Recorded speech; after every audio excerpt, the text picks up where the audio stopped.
Hi friends, చింతకాయలు తోటి ఇవి ఉడకబెట్టి పచ్చడి చేసి చూపిస్తా. ఈ చింతకాయలు ఉడకబెట్టి పక్కకి పెట్టుకున్నా. ఇవి పల్లీలు, కొంచెం జీలకర్ర ఏంపి పక్కకి పెట్టుకున్నా.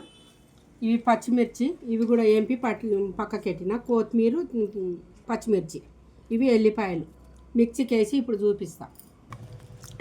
చింతకాయలు ఇట్లా ఉడకబెట్టినాయి, ఇట్లా పిండుకోవాలి. మంచిగా పిండి పక్కకు ఇట్లా వడగట్టుకోవాలి. ఈ రసం అంతా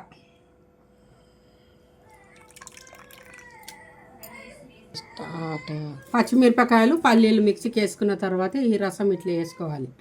చింతకాయలు వేసి మళ్ళీ ఒకసారి మెత్తగా వేసుకోవాలి. ఇది పోసుకు వేస్తున్నా. ఆయిల్ వేసిన తర్వాత 2 స్పూన్లంత ఆయిల్ వేసిన. ఒట్టిమిర్చి, కరివేపాకు,